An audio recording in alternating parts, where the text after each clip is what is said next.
నమస్తే, welcome to social post. నేను మీ మాధురి. ఈ రోజు మనతో పాటు ఉన్నారు సలీం అన్సారీ గారు, hotel management senior front office lecturer. నమస్తే సార్. నమస్తే మేడం.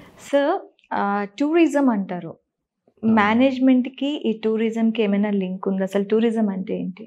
టూరిజం అంటే ఒక ప్లేస్ నుంచి ఇంకో ప్లేస్కి ట్రావెల్ చేయడం అండి. ఎస్. బట్ ఇక్కడ ఏంటంటే ట్రావెల్ చేస్తే దాన్ని ట్రావెలింగ్ అంటారు. బట్ మనము ఒక ప్లేస్ నుంచి ఇంకో ప్లేస్ వెళ్ళి మళ్ళీ రిటర్న్ వచ్చే ఇంటెన్షన్ తోటి మనం ట్రావెల్ చేస్తే దాన్ని టూరిజం అంటున్నాం.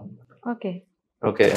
సో ఈ టూరిజం అనేది హాస్పిటాలిటీకి చాలా మచ్ రిలేటెడ్ ఆస్పెక్ట్ అని చెప్పొచ్చు. ఓకే. ఎందుకంటే మనకు టూరిజం తోటే హోటల్స్కి ఎక్కువ క్లయింట్స్ వస్తారు, గెస్ట్స్ వస్తారు. సో ట్రావెల్ చేసే వాళ్ళు ఎవరైనా సరే డెఫినెట్లీ వాళ్ళకి అకామిడేషన్ కావాలి. సో హోటల్స్ని అప్రోచ్ అవ్వాలి. సో హోటల్స్కి one of the major source of income ఏదైతే ఉంటుందో అది ట్రావెల్ అండ్ టూరిజం నుంచే వస్తుంది. అయితే ఇప్పుడు ఈ టూరిజం తీసుకున్నారు అనుకోండి, టూరిజంతో పాటు హోటల్ మేనేజ్మెంట్ కోర్స్ చేయాల్సి ఉంటుందా? లేకపోతే టూరిజం కోర్స్ తీసుకున్న వాళ్ళకి, అంటే టూరిజం మేనేజ్మెంట్ తీసుకున్న వాళ్ళకి కూడా మనం ఇంతకు ముందు మాట్లాడుకున్నట్టు హోటల్ మేనేజ్మెంట్లో front end, back end, kitchen ఇవన్నీ కూడా ఇంక్లూడ్ అయినట్టు టూరిజంలో కూడా ఏమైనా హోటల్ మేనేజ్మెంట్ ఇంక్లూడ్ అవుతుందా? యాక్చువల్లీ టూరిజం అనేది హోటల్ మేనేజ్మెంట్కి సంబంధించి ఒక పార్ట్, ఒక సబ్జెక్ట్ లాగా నేర్చుకుంటాం. Okay. When it comes to masters వచ్చినప్పుడు మనం స్పెషలైజేషన్ తీసుకోవచ్చు. Masters in travel and tourism కానీ, మాస్టర్స్ ఇన్ టూరిజం కానీ తీసుకోవచ్చు అన్నమాట. ఎంబీఏ ఇన్ టూరిజం ఉంటుంది జనరల్గా. సో ఎప్పుడైతే మనం మాస్టర్స్ చేస్తున్నామో దాంట్లో మనకు కిచెన్, ఫ్రంట్ ఆఫీస్ వీటన్నిటితోటి ఎక్కువ సంబంధం ఉండదు. When it comes to graduation, ఈ బిహెచ్ఎంసిటీ, బీసీటీసీఏ లేదా బిఎస్సి ఏవైతే చేస్తున్నామో అక్కడ స్పెషల్లీ మనం ఈ పర్టికులర్ డిపార్ట్మెంట్స్ గురించి నేర్చుకొని దెన్ హైయర్ స్టడీస్ కోసం మనం టూరిజంలోకి వెళ్ళొచ్చు అనమాట. ఓకే. అయితే ఈ టూరిజంలో బెస్ట్ ఏంటి అంటారు? టూరిజంలో వచ్చేసి మనకు ట్రావెల్ అండ్ టూరిజంలోనే ఇప్పుడు ఏదైతే టూర్స్ అండ్ ట్రావెల్స్ ఉన్నాయో, ట్రావెల్ టూరిజంకి సంబంధించిన పెద్ద పెద్ద కంపెనీస్ ఉన్నాయి. సో దాంట్లో మనము ఎంప్లాయీస్గా వెళ్ళొచ్చు, లేదా మన ఓన్గా ట్రావెల్ అండ్ టూరిజంని ఎస్టాబ్లిష్ చేసుకోవచ్చు. అండ్ దీంట్లో మనకు డిఫరెంట్ పొజిషన్స్ ఉంటాయి, లైక్ ఈవెంట్ మేనేజర్స్ కూడా ఉంటారు దీంట్లో. Event managers? ఎస్.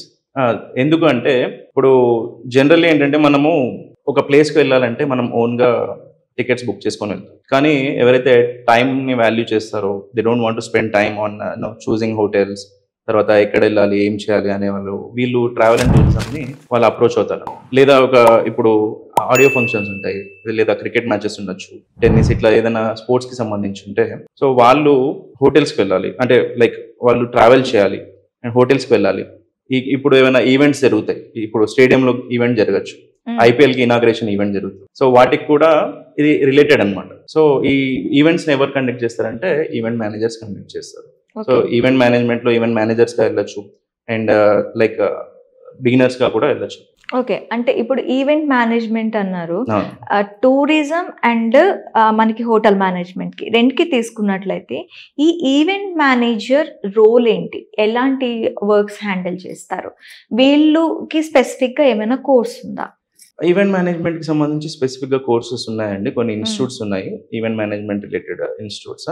సో దీంట్లో కోర్స్ చేసిన తర్వాత వీళ్ళకు స్టార్టింగ్ నుంచి లైక్ ఎండింగ్ వరకు ఒక ప్రోగ్రామ్ని ఎలా తీసుకెళ్లాలో నేర్పిస్తారు అనమాట. అంటే లైక్ ఎగ్జాంపుల్ ఒక ఆడియో ఫంక్షన్ అవుతుంది. సో ఆడియో ఫంక్షన్లో ఏమేమి అవసరం ఉంటాయి, మైక్స్ కావాలి, మ్యూజిక్ కావాలి, అండ్ దెన్ ఎవరైతే గెస్ట్ వస్తున్నారో వాళ్ళను రైట్గా నేమ్స్ తెలుసుకొని అనౌన్స్ చేయాల్సి ఉంటుంది, వాళ్ళని రిసీవ్ చేసుకోవాల్సి ఉంటుంది, వాళ్ళకి మళ్ళీ లంచ్ డిన్నర్ ఆ టైంని బట్టి మనం ఫుడ్ కూడా అరేంజ్మెంట్స్ చేయాల్సి ఉంటుంది. సో ఈ ప్రతి ఒక్కటి పికప్ నుంచి తీసుకొని ప్రోగ్రామ్ ఎండ్ అయ్యి వాళ్ళు మళ్ళీ వెళ్ళిపోయేంత వరకు వాళ్ళ అరేంజ్మెంట్స్ అన్ని ఈవెంట్ మేనేజ్మెంట్ కంపెనీ అని చూసుకుంటుంది అండ్ ఈవెంట్ మేనేజర్ దీన్ని సూపర్వైజ్ చేస్తాడు.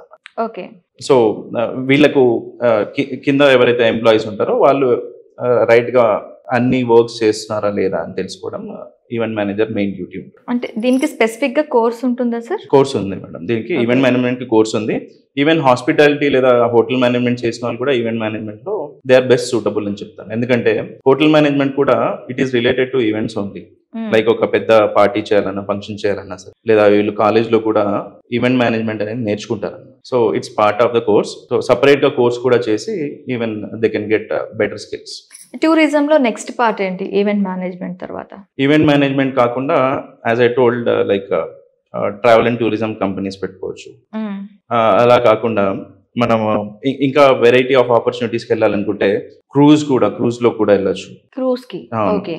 సో ఇవి ప్యాకేజెస్ ఉంటాయి. సో 1 month 2 months ప్యాకేజెస్ ఉంటాయి. ఒక కంట్రీ నుంచి ఇంకో కంట్రీకి క్రూజెస్ వెళ్తూ ఉంటాయి. సో దీంట్లో కూడా మనకు క్రూజ్ కి వచ్చేసరికి ఇది ప్రతి ఒక్కళ్ళు, నేను కూడా చాలా దగ్గరలో విన్నా, క్రూజ్ కి వెళ్ళేటప్పుడు కంప్లీట్ మీరు అన్నట్టు 1 or 2 months కంప్లీట్ గా వాళ్ళతోనే ట్రావెల్ అవ్వాలి అని చెప్పి. ఈ క్రూజ్ లో మనకి డిఫరెంట్ టైప్ ఆఫ్ లెవెల్స్ ఏమైనా ఉంటాయా? క్రూజ్ లో కుక్ అవసరం ఉంటుంది, క్రూజ్ లో మేనేజర్ అవసరం ఉంటుంది, క్రూజ్ లో సర్వింగ్ చేసే వాళ్ళు ఉంటుంది. దీంట్లో ఒక టీమ్ ఆఫ్ మెంబర్స్ తో వెళ్తారా, లేకపోతే ఎవరికి వాళ్ళు ఇండివిజువల్ గా వెళ్తారా? దీనికి ఏమైనా ప్రాసెస్ ఉందా? క్రూజ్ కి వెళ్ళాలి అనుకున్న వాళ్ళు అసలు ఎలా వెళ్ళాలి, ఎలా స్టార్ట్ అవ్వాలి? సో ఎంప్లాయ్మెంట్ గురించి కదా. ఎస్ యాక్చువల్లీ ఏంటంటే కొన్ని కాలేజెస్ మాత్రం ఈ క్రూజ్ లైన్స్ తోటి టైఅప్ అయి ఉంటాయి. సో ఆ కాలేజెస్ ఏవైతే టైఅప్ అయి ఉన్నాయో, ఎక్కడైతే వేకెన్సీ ఉందో లేదా ఎక్కడైతే రిక్వైర్మెంట్ ఉందో వీళ్ళు వాళ్ళకి కమ్యూనికేట్ చేసుకొని, అండ్ ఈ పర్టికులర్ పర్సన్ ఎవరైతే వెళ్ళాలనుకుంటున్నారో వాళ్ళు ఆ వెదర్ కండిషన్స్ కి, అక్కడ ఉన్న సిచ్యువేషన్ కి సూటబులా కాదా, ఇన్ని మంత్స్ వర్క్ చేయగలుగుతాడా లేదా, ఇంటర్వ్యూ తీసుకున్న తర్వాత అండ్ దాని తన కమ్యూనికేషన్ కానీ తన స్కిల్ కానీ చూసిన తర్వాత సెలక్షన్ క్రైటీరియా అనేది ఉంటుంది. ఇట్లా ఒక గ్రూప్ గా అయితే వెళ్ళడం అంటూ ఏముండదు. జనరల్లీ పొజిషన్ని బట్టి, రిక్వైర్మెంట్ బట్టి తీసుకుంటారు. ఈ గ్రూప్ గా వెళ్ళేది ఎక్కడ ఉంటుందంటే కన్సల్టెన్సీస్ నుంచి వాళ్ళు ఒక గ్రూప్ ని హైర్ చేసుకోవచ్చు. Okay. But generally when it comes to colleges, ఎక్కడైతే రిక్వైర్మెంట్ ఉంటుందో, పొజిషన్ ఉంటుందో, ఆ పొజిషన్ పర్టికులర్ గా వాళ్ళు కమ్యూనికేట్ చేయడం జరుగుతుంది. సో ఆ పొజిషన్ కి అప్లై చేసుకొని వెళ్తారు. దీని గురించి క్రూజ్ కోసం జనరల్ గా ఏవైనా ఎక్స్ట్రా కోర్సెస్, హోటల్ మేనేజ్మెంట్ కాకుండా లేదంటే టూరిజం కాకుండా ఎక్స్ట్రా కోర్సెస్ ఏమైనా వీళ్ళు ఈ లైన్ లో నేర్చుకోవాల్సి ఉంటుందా, చేయాల్సి ఉంటుందా? క్రూజ్ లైన్స్ కి పర్టికులర్ గా కోర్స్ అంటూ ఏం అవసరం లేదు. Okay. These are all related. ఇప్పుడు మనం ఏదైతే చెప్తున్నామో, ఎయిర్ లైన్స్ అయి ఉండొచ్చు, లేకపోతే క్రూజ్ లైన్స్ అయి ఉండొచ్చు, రైల్వేస్ అయి ఉండొచ్చు, ఇట్లా దేంట్లో అయినా సరే మనం ప్లేస్మెంట్ తీసుకోవాలనుకుంటే hotel management is sufficient. Okay. Okay. Hotel management is related to hospitality. First మేము నేర్పించేదే హాస్పిటాలిటీ, అండ్ ఇవన్నీ హాస్పిటాలిటీ కిందకే వస్తాయి అనమాట. So definitely they are best eligible for any stream అని చెప్తాను. వీళ్ళకి హాస్పిటాలిటీ తెలుసు, and particularly if they are applying for chef job, వాళ్ళకి కుకరీ నేర్పించుంటారు ఆల్రెడీ, అండ్ లేకపోతే హౌస్ కీపింగ్ అంటే హౌస్ కీపింగ్ లో ఉన్నారు. వేరే ఏదైనా సరే, ఇప్పుడు రిసెప్షనిస్ట్ జాబ్ చేయాలన్నా సరే, ఎక్కడ చేసినా సరే రిసెప్షనిస్ట్ సేమ్ థింగ్, అదే ఆల్మోస్ట్ సేమ్ డ్యూటీస్, రెస్పాన్సిబిలిటీస్ ఉంటాయి. సో వీళ్ళు ఆల్రెడీ ట్రైన్ కాబట్టి వీళ్ళకి సపరేట్ గా కోర్సెస్ చేయాల్సిన అవసరం అయితే లేదు. But still there are some institutes which offer these kind of coaching also. అయితే ఇప్పుడు ఎయిర్లైన్స్ అన్నారు కదా, ఎయిర్లైన్స్ లో వీళ్ళ ప్రాధాన్యత ఎలా ఉంటుంది? ఎయిర్లైన్స్ లో ఎక్కడెక్కడ వీళ్ళని రిక్రూట్ చేయొచ్చు? ఎయిర్లైన్స్ లో జనరల్లీ మీరు ట్రావెల్ చేస్తే మీరు బ్రేక్ఫాస్ట్ కానీ లంచ్ కానీ ఆర్డర్ చేసుకోవాలి. యాక్చువల్గా అయితే మనకు ఫ్లైట్ లోనే ఒక ప్రీ ప్లేటెడ్ మీల్ అనేది వచ్చేస్తుంది. లేదు కొంచెం బెటర్ లంచ్ కావాలి అంటే డెఫినెట్లీ వాళ్ళు షెఫ్సే ప్రిపేర్ చేసి మనకు ప్యాక్ తీసుకొని వస్తారన్నమాట. సో అదొక పాసిబిలిటీ ఉంటుంది. సో ఎయిర్లైన్స్ కి షెఫ్స్ అవసరం ఉంటుంది. అండ్ ఎయిర్పోర్ట్స్ లో జనరల్లీ మనము వెయిటింగ్ టైం ఎక్కువ ఉండొచ్చు, లేదా మనకు ఆకలిస్తుంటే మనం రెస్టారెంట్స్ కోసం వెళ్తాం. ఎయిర్పోర్ట్స్ లో మనకు చాలా రెస్టారెంట్స్ ఉంటాయి, నెంబర్ ఆఫ్ రెస్టారెంట్స్ ఉంటాయి. సో ఆ రెస్టారెంట్స్ లో ప్రతి దాంట్లో మనకు ఆపర్చునిటీ ఉన్నట్టే. సో ఓన్లీ షెఫ్స్ కనే కాకుండా మనకు ఎయిర్పోర్ట్స్ లో క్లీనింగ్ కి కూడా చాలా ఇంపార్టెన్స్ ఉంది. సో అక్కడ కూడా హౌస్ కీపింగ్ మేనేజర్స్ గా వెళ్ళొచ్చు. ఓకే. అలా కాకుండా ఎంప్లాయీస్ గా కూడా వెళ్ళొచ్చు. అండ్ ఇలా కాకుండా రిసీవ్ చేసుకోవడానికి అండ్ అసిస్ట్ చేయడానికి కూడా ఎంప్లాయీస్ ఉంటారు. ఆ పొజిషన్స్ లో కూడా మనం ఎయిర్లైన్స్ లో వెళ్ళొచ్చు, ఎయిర్పోర్ట్స్ లో.